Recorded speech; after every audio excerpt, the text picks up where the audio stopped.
जय हिंद प्यारे साथियों, कैसे हैं आप सभी का स्वागत है आपके अपने चैनल टारगेट वाला सुनील में। और आज की वीडियो दिल्ली पुलिस कांस्टेबल जो दिल की पुलिस सीरीज जो आपकी दिल की पुलिस सीरीज चल रही है आरडब्ल्यू की दिल्ली पुलिस कांस्टेबल के लिए, उसके आज ये प्रैक्टिस सेट नंबर 8 रहने वाला है। तो आज की क्लास में हम उस प्रैक्टिस सेट नंबर 8 का रिवीजन कराने वाले हैं। अगर ये वीडियो आप लोगों को पसंद आए तो एक बार वीडियो को लाइक करना बिल्कुल भी ना भूलिएगा। तो अपने दोस्तों से वीडियो को ज़रूर शेयर कीजिएगा और चैनल को सब्सक्राइब करना बिल्कुल भी ना भूलिएगा। तो बिना टाइम वेस्ट के स्टार्ट करते हैं आज की वीडियो। इस क्लास की पीडीएफ के लिए आप जुड़ सकते हैं हमारे टेलीग्राम चैनल से। पीडीएफ की संपूर्ण जानकारी इसी वीडियो में मैं आपको दे दूंगा, तो आपको वहीं से आपको पीडीएफ मिल जाएगी प्रॉपर तरीके से। तो चलिए बिना टाइम वेस्ट के स्टार्ट करते हैं आज की वीडियो। आज की क्लास का जो प्रश्न नंबर फर्स्ट है, पल्लव शासक कौन नहीं था? तो प्रभाकर वर्धन पल्लव शासक, ये पुष्यभूति वंश का था यानी वर्धन वंश का शासक था। तो पल्लव वंश का संस्थापक कौन था? तो वो था आपका सिंह विष्णु। राजधानी इसकी कांचीपुरम थी और उपाधि इसकी अवानी सिंह और सिंह विष्णुत्तर इसकी उपाधि थी। वही बात करें प्रभाकर वर्धन की, तो प्रभाकर वर्धन जो है आपका प्रभाकर वर्धन पुष्यभूति या वर्धन वंश से संबंधित था। इसकी 3 संतान थी, राज्यवर्धन, हर्षवर्धन और राज्य पक्षी इसकी बहन थी। हर्षवर्धन का शासनकाल 606 से लेकर के 647 तक रहा है। अगला प्रश्न है, कपास के लिए प्रसिद्ध स्थान।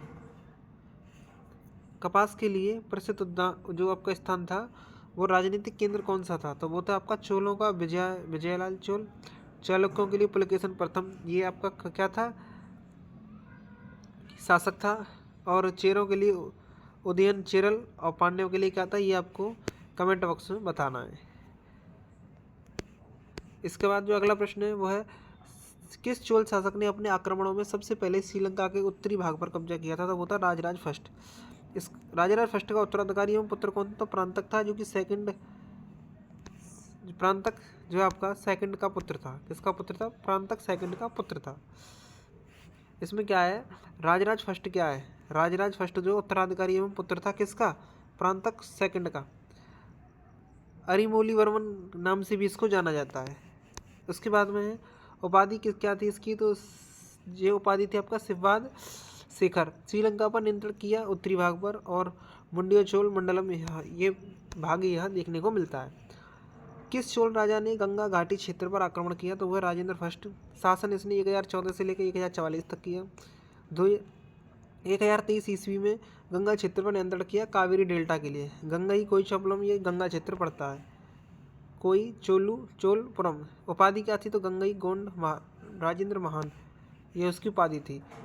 42वें संविधान संशोधन में कितने मौलिक कर्तव्यों को जोड़ा गया था? तो 10 मौलिक कर्तव्यों को जोड़ा गया था। तो कब आया था? जो 1976 में आया था। इसी को लघु संविधान कहते हैं। मौलिक कर्तव्य जोड़े गए भाग 4 में, आर्टिकल 51 ए में जोड़े गए। सिफारिश कितने की थी? तो मौलिक कर्तव्यों की, तो मौलिक कर्तव्यों की जो सिफारिश थी वो सरदार स्वर्ण सिंह समिति के द्वारा की गई थी। 8 मौलिक कर्तव्य जोड़ने की सिफारिश, और जोड़े गए कितने? 10। वर्तमान में कितने? 11 मौलिक कर्तव्य हैं। उसके बाद में 11वां संविधान संशोधन 86 11वां जो हुआ था, 11वां जो मौलिक कर्तव्य जोड़ा गया था वो 86वीं संविधान संशोधन 2002 से जोड़ा गया था। उसके बाद में आर्टिकल 51 ए का जो के क्या कहता है? तो ये आपका किंग्स 11 यानी कि जो 11वां मौलिक कर्तव्य जोड़ा गया था, ये माता पिता का कर्तव्य है कि बच्चों को 6 से 14 वर्ष की आयु में प्रारंभिक शिक्षा उनको प्रोवाइड करा पाएँ। उसके बाद में जो अगला प्रश्न है, प्रश्न नंबर 6, मौलिक कर्तव्य जो आपके मौलिक कर्तव्य हैं, कौन सा मौलिक कर्तव्य नहीं है? तो क्या है? जो कोऑपरेटिव जो आपका सोसाइटी उसको बढ़ावा देना, ये कोई मौलिक कर्तव्य नहीं है, कोऑपरेटिव सोसाइटी। उसके बाद में प्रश्न नंबर 7, किस ब्राह्मण ने अपना पारंपरिक व्यवसाय त्याग दिया और कर्नाटक में सफलतापूर्वक एक साम्राज्य की स्थापना की? तो वह आपके कदम मयूर दशरथन, और ये कदम्ब वंश के देखने को मिलते हैं। यह पल्लवों के दरबार में रहता था, अपमानित करके इसको निकाला गया था, और इसकी जो राजधानी थी वो क्या थी? वैजयंती थी इसकी राजधानी।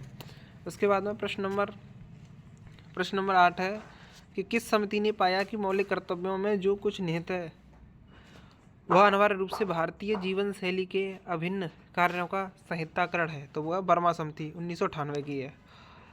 मोइली समिति 1992 नीति मसौदा कानून पर चर्चा करती थी। और रंगराजन समिति 2012 की है, गरीबी का मापन किया। संथानम समिति 1964 की है, और ये भ्रष्टाचार पर रिपोर्ट देती है। तो संतानम समिति क्या करती है? भ्रष्टाचार पर रिपोर्ट देती है। इसके बाद में जो नेक्स्ट प्रश्न है, कौन सा कथन सही है? सरदार सरोवर सिंह समिति ने भारत के संविधान में मौलिक कर्तव्यों पर एक अध्याय शामिल करने की करने की अनुशंसा की। उसके बाद में आपका जो नेक्स्ट प्रश्न है वो है प्रश्न नंबर 10 कि मौलिक कर्तव्यों की विशेषता ये न्यायगत संगत हैं। ये इसकी विशेषता नहीं है क्योंकि इन्हें न्यायालयों द्वारा लागू नहीं किया जा सकता। उल्लंघन पर सजा की व्याख्या भी नहीं है। उसके बाद में भारत सरकार ने, यानी कि आपका क्वेश्चन नंबर 11 है कि भारत सरकार ने भारत के नागरिकों के लिए मौलिक कर्तव्यों की शिक्षा देने के सुझावों में कार्यान्वित करने के लिए कौन सी समिति नियुक्त की? तो वह न्यायमूर्ति JS वर्मा समिति। न्यायमूर्ति जो ऊषा मेहरा समिति है वो दिल्ली सामूहिक रेपिस्ट से संबंधित थी। न्यायमूर्ति BN जो आपके न्यायमूर्ति कौन सी है? तो वह है, यहाँ पर देख लेते हैं अभी, जो न्यायमूर्ति BN श्री कृष्ण समिति है वो डेटा संरक्षण से संबंधित है। उसके बाद में अगर बात की जाए न्यायमूर्ति AK माथुर समिति, ये 7वें वेतन आयोग से संबंधित है। 19 नवंबर 2015 को आया था 7वां, और 1 जनवरी 2016 से ये लागू हो गया था। वर्तमान में 8वां वेतन आयोग लागू हुआ है और ये एक शायद आपका नेक्स्ट ईयर से स्टार्ट हो जाएगा। उसके बाद में अगर बात करें अगले प्रश्न की, तो अगला प्रश्न है कौन सा मौलिक कर्तव्यों के अंतर्गत नहीं है? तो निर्वाह मजदूरी को सुरक्षित करना, ये आर्टिकल 43 में, ये मौलिक कर्तव्यों में नहीं आता है। उसके बाद में जो अगला प्रश्न है आपका, मौलिक कर्तव्यों को भारतीय संविधान में उनके उल्लेख के अनुसार क्रमबद्ध रूप से व्यवस्थित करें। तो क्रमबद्ध क्या है? इसका जो क्रम है वो है रहने वाला है संविधान का पालन करना और उसके आदर्शों संस्थानों का सम्मान करना। उसके बाद में जो आपका नेक्स्ट प्रश्न है, भारत की संप्रभुता, एकता और अखंडता को बनाए रखना और उसकी रक्षा करना। उसके बाद में जो अगला प्रश्न है, अगला पॉइंट है इसमें, स्वतंत्रता के लिए हमारे राष्ट्रीय संघर्ष को प्रेरित करने वाले महान आदर्शों को संजोना और उनका अनुसरण करना। इसके बाद जो नेक्स्ट पॉइंट यहाँ से बनता है वो है, जो नेक्स्ट पॉइंट बनता है, सार्वजनिक संपत्ति की रक्षा करना और हिंसा का त्याग करना। ये सभी के सभी देखने को मिलते हैं मौलिक कर्तव्य। ये सभी के सभी क्या हैं? तो ये आपके मौलिक कर्तव्य और ये क्रम वाइज यहाँ पर बता दिए गए हैं। उसके बाद में 14वां क्वेश्चन आता है, कौन सा ऊर्जा एक नवीकरणीय स्रोत है? तो बायोगैस। मुख्य घटन मीथेन है। जैव रासायनिक प्रक्रिया द्वारा ये बनता है। उसके बाद में जो नेक्स्ट प्रश्न है आपका, सिंहली मानव जातियाँ निम्नलिखित में से किस देश में पाई जाती हैं? तो श्रीलंका में पाई जाती हैं। उसके बाद में जो अगला प्रश्न है, जो आपका अराकन और शान म्यांमार के मान्यता प्राप्त मानव जाति समूह है। दक्षिण पूर्वी एशिया में मुख्यतः ये म्यांमार में ही देखने को मिलते हैं। उसके बाद में आता है आपका प्रश्न नंबर 17। कथन क्या है? जो आपका सस्य भूमि है एक मानव निर्मित पारिस्थितिक तंत्र है, और सेकंड है सस्य भूमि पारिस्थितिक तंत्र में बहुत कम आनुवंशिक विविधता पाई जाती है। तो इसमें क्या है, दोनों के दोनों कथन सत्य ही है ये। उसमें क्या है आपका अगला प्रश्न है, प्रश्न नंबर 18 है, और प्रश्न नंबर 18 क्या कहता है कि वह प्रक्रिया क्या कहलाती है जिसके द्वारा किसी क्षेत्र में प्रजातियों और प्राकृतिक वास के मिश्रण के समय परिवर्तन होता है? तो वह पारिस्थितिकीय अनुक्रम। प्रश्न नंबर 19, और प्रश्न नंबर 19 क्या कहता है? तो वह किस पंचवर्षीय योजना ने अपने लक्ष्य की तुलना में उच्च वास्तविक विकास दर हासिल की थी? तो वह पहली थी। लक्ष्य था इसका क्या था? तो वह आपका 2.1, और इसने हासिल कितनी कर ली थी? 3.6। लक्ष्य दर अपने लक्ष्य की तुलना इसमें इसने ज़्यादा यहाँ पर प्राप्त कर ली थी। उसके बाद में प्रश्न नंबर 20, और सरकारी थिंक टैंक नीति आयोग के बहुआयामी गरीबी सूचकांक MPI 2021 के अनुसार सभी राज्यों केंद्र शासित प्रदेशों में गरीबी में रहने वाली आबादी का अधिकतम प्रतिशत किस भारतीय राज्य में है? तो आंसर आएगा बिहार। प्रश्न नंबर 21, और प्रश्न नंबर 21 क्या कहता है आपका? तो वह आपका क्या है, पंचवर्षीय योजनाओं को अंतिम रूप से स्वीकृत प्रदान की जाती है। तो वह राष्ट्रीय किसके द्वारा? तो वह राष्ट्रीय विकास परिषद के द्वारा। कुल 12 पंचवर्षीय योजना हुई हैं और 2012 से 2017 तक थी 12वीं। अध्यक्ष इसके प्रधानमंत्री होते हैं। समाप्ति 15 अगस्त 2014 के योजना आयोग के समय हुई। योजना आयोग 6 अगस्त 1952 को स्टार्टिंग हुआ था और नीति आयोग 1 जनवरी 2015 को आ गया था। उसके बाद में अगर नेक्स्ट पॉइंट की बात करें तो अगला प्रश्न है यहाँ से, कौन सा प्रतिस्पर्धा अधिनियम 2002 का एक अवयव नहीं है? तो वह व्यापार का निषेध 1969। प्रश्न नंबर 23 है, और कौन सा लीड बैंक नहीं है? तो वह HDFC बैंक।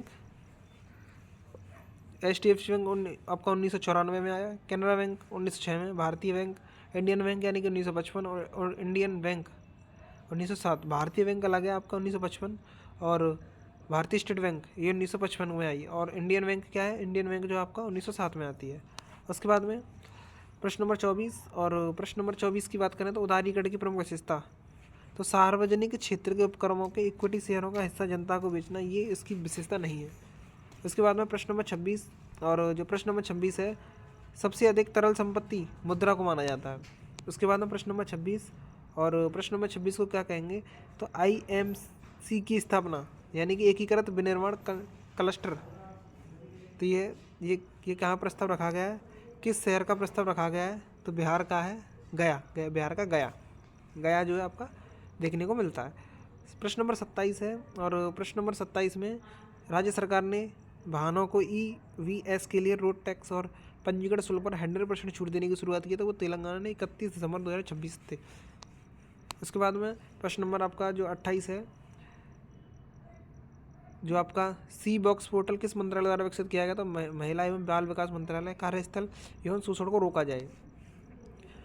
प्रश्न नंबर 29 और प्रश्न नंबर 29, भारत का पहला बायो बिटुमेन रोज राजमार्ग का उद्घाटन कहाँ किया गया, तो वह नागपुर, जो कि आपका 31 दिसंबर 2024 को। प्रश्न नंबर 3 और आज की क्लास का जो अंतिम प्रश्न है वो है आपका NCRB द्वारा शुरू किए गए ऑपरेशन सागर मंथन का उद्देश्य क्या था, तो वो था आपका समुद्री मार्गों के माध्यम से मादक पदार्थों की तस्करी को लक्षित करना यानी कि इनको स्टॉप करना। क्या था, स्टॉप करना। तो आज की जो क्लास थी वो क्लास हो चुकी है आपकी कंप्लीट। क्लास नंबर कौन सी थी जी, आपका 8 थी। क्लास नंबर 9 जल्द आपको प्रोवाइड कराई जाएगी। तो अगर ये वीडियो आप लोगों को पसंद आई हो तो एक और वीडियो को लाइक शेयर करना बिल्कुल भी ना भूलिएगा और चैनल को कर लीजिएगा सब्सक्राइब। मिलते हैं आगे की नेक्स्ट वीडियो में, तब तक के लिए जय हिंद, जय भारत, वंदे मातरम।